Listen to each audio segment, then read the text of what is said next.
just for the sake of conversation. It was about $40 to $45 million in needs, and identified 18 million and change in terms of highest priorities, if you will. And that was part of their charge, was all of these. And then the district authorized an initial survey in September to see if the needs that were identified by that committee were in line with what the community at large identified. And by and large, they were. A couple tweaks, but generally, yeah, it was an emphasis on athletic investment, on classroom investment, on mechanical system investment, and then on a more minor scale, there was some agreement on parking and restrooms. I'm being very global in it. There was, a lot of nuance to that. And so that was the first survey in September. We evaluated that, and then made some adjustments, went back to the committee and said, hey, based on the survey results, here are some adjustments. The committee supported those adjustments, and then we went back out for a second survey where we asked about the responsiveness of the community for a bond. So you can see the first survey and the second survey. The first survey was open for 10 days, 178 responses. That's fairly typical. I know that seems low when you think about the thousands of people who live here, but typically what you're getting is a percentage sampling. Then a second survey was put out, again, blasted out to everyone.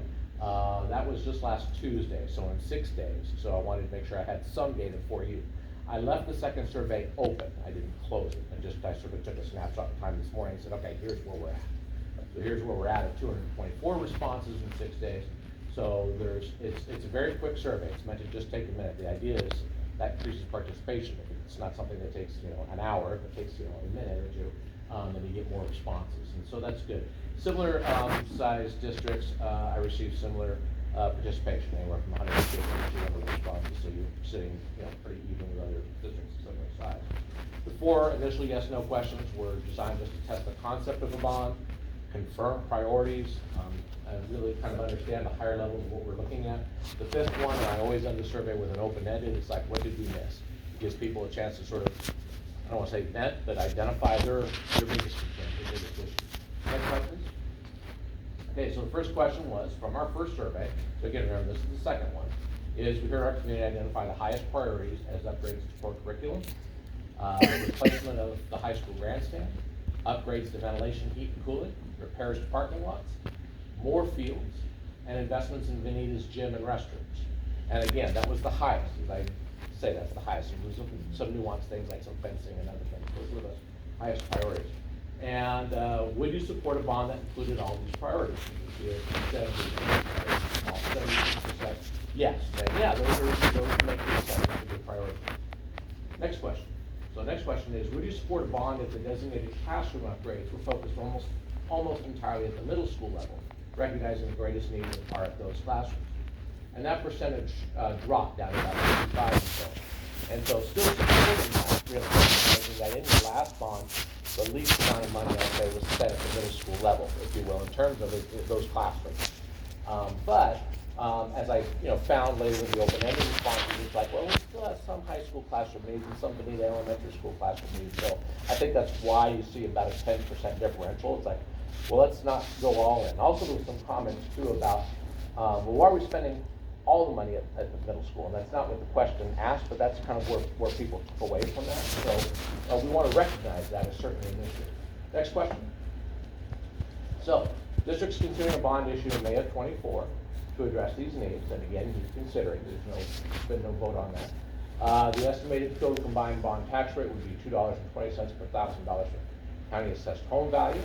That would be extending the term of Fern Ridge's 2014 average bond rate. So again, looking at, that was advertised in 2014 at 220, and so that's kind of vacillated back and forth as in the prevailing economy. And so the idea would be to restore that to 220, and what does that buy the district? That's going to buy anywhere from about 12.2 to 12.9 million, depending on, they're continuing to evaluate that right now. So looking at that, still got a 70% positive, and 224 all respondents did respond to that particular question. So going then to the next one. So the district would be applying now, and that application date is December 15th, so next month, a $6 million state matching grant to make a larger athletics and physical education investment in fields and tracks. So kind of looking at what is your 12 and change plan, what does your 18 and change plan look like? You know, how do we grow that? And if awarded, the grant's only available with the passage of a bond. It's a matching grant, so you don't just get it. The district will also apply post-election for energy grants to help offset some of the costs. We can't apply for energy grants pre-bond because it has to be designed first, and you actually have to implement it, and then the grant is a reimbursement. So that's why the energy grant is post-bond. And then, are you more likely to support a bond knowing that the district's pursuing these grants? And so again, that kind of bumped up to, looks like 73 and change in terms of support. So generally across the board, the core question is, there was a lot of support. You know, at no case was there less than about 65% support. I think that question could have been worded better to make sure that everybody understood. We're going to invest in all the schools, but most of the classroom upgrade would be at the middle school. I think that would have been a better wording of that. Next one, question 5. So question 5 is, again, typically ending with an open-ended question so that we can hear other input from people regarding, you know, rather than just kind of steering towards a few subjects. What are your thoughts regarding these proposed Fern School District projects and a potential bond as outlined above? And not everybody responds to the open-ended. You know, they kind of take advantage of that 1-minute survey and then have 45 seconds. They're just going to answer these yes or no and then take it out. So of the 224 respondents, 114 offered a response in the open-ended. And it may have been something like, yeah, let's do it, or no on taxes, or whatever. I mean, they don't have to be, war and peace. Sometimes they're very, very short, but 114 responses. So what I did is I broke this out into the positive, the negative, and then sort of the, well, I'm on the fence, you need more info. And understandably, you need more info. The only info you have is basically this survey. So of the positive responses, the comments that I saw, but I want to make sure we don't miss is, there was 39 of the 114 that said, do it, in some way of enthusiasm, if you will. Athletic fields and investment in the track that was really popular in survey 1 continues to be mentioned a lot in the second survey. Middle school classrooms, and you see that I highlighted middle school classrooms, and down below, all classrooms need work. There was sort of this, I'll say vagueness about it, but there's generally this desire to invest in classrooms, which I thought was good. And so I think we could evaluate and share more information about what are the specific classroom needs and why the middle school might get a little bit more of the lion's share just because it didn't get as much investment in last bond. I think that's important as you take a look at labs, take a look at music, science, etc. All mechanical is identified down below where they were talking about programs middle school, mechanical in general.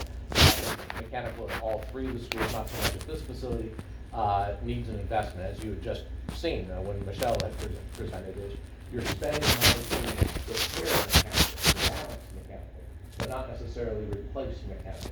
And those costs are going to continue because you have very old mechanical systems. We talk a lot about capital versus maintenance, and just to kind of be clear is maintenance on a mechanical system is changing a filter, is changing a belt, maybe it's something as big as investment is changing a controller, which is a couple $1,000s. It's not, I have to pull this air handler off the roof and put a new air handler on. That gets to capital, and that's something very different. And districts, as you well know, they have this fund, this pot of money. Most of that goes towards staffing, and then you have utilities, and then you have curriculum, and you have this little slice left over for maintenance. So, and again, it's maintenance, it's not capital. Things wear out over time. And I have a report that I can share with the district too, just about the expected lifespans of all systems, roofs and siding and windows and mechanical and so forth. And most of your systems, not in this building, but in the other 3 buildings, have exceeded those expected lifespans. So it starts to look at, okay, we need to start investing in some of these systems. You can see Vanilla Gymnasium, 5 comments, academics over athletics. I think that speaks to that classroom. You've got kind of 2 different groups. A few years ago, you went out for a purely athletics bond, and it was primarily, I will say, led by a handful of parents, I think, and the district said, yeah, let's go ahead and do this. And it did not fare well in the election.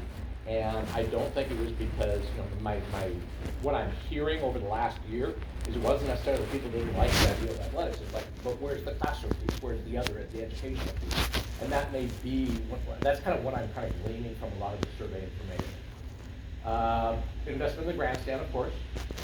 And then if you like the same tax district extended approach, so in other words, the rate's the same, we're just making it longer. And then a lot of the ones on the right-hand side are just one responders. That doesn't mean that those voices aren't important, but just one person was saying that. So you can kind of, I put it in order, most frequent statements to least frequent. Next slide, please. Okay, then we get into the negative and the questions, if you will. So the negative components are taxes are too high right now. And not to discount that, but I do hear that on every survey. I work with about 70 school districts, so I hear that a lot. It is important, it is relevant.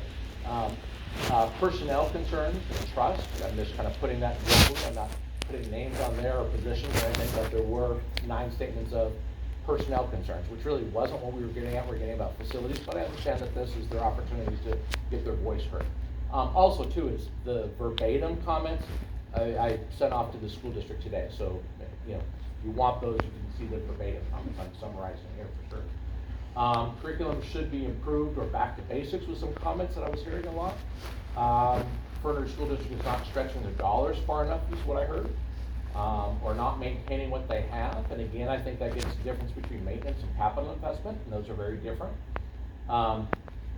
Ford said that it should be postponed due to the economy, pay off the prior bond. The difficulty is with our inflation rates is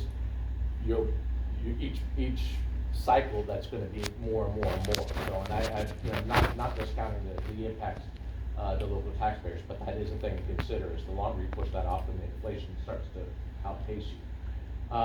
3 had said it was just a bond. A bond is not needed right now. 2 had said don't put anything in Elmira Elementary, or I'll vote no. And I get that, it's a newer facility. I hear that. Last bond wasted money.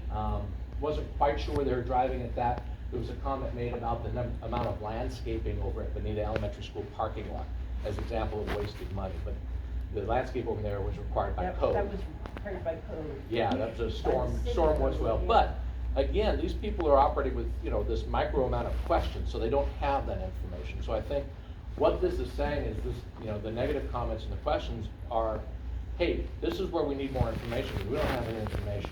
You need to give us more information. And that's what I was reading. Grandstand should not have been torn down. Again, sharing what was going on with the grandstand. I think that's important.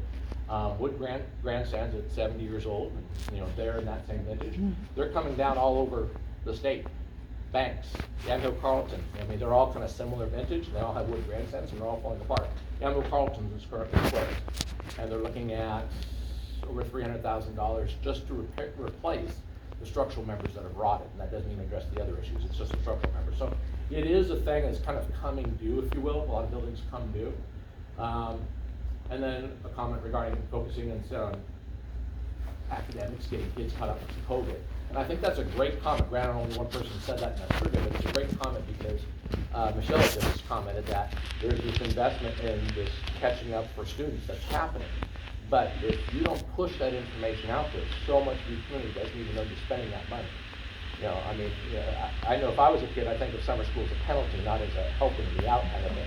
And so that may be out there. It's like, there is an investment, but that needs to be communicated, because my guess is it's not being communicated to the community at large. Questions. These are people that weren't positive or negative, but they're just sort of, hey, what about? Top question is, will it really go where you say it will? How do we ensure that? So these are not necessarily things I'm trying to get you to answer tonight, but I think you need to be able to answer these questions if you decide to go out for a bond issue. You need to be able to answer what is the check and balance to make sure it will really go where it's said. There's legal requirements for that.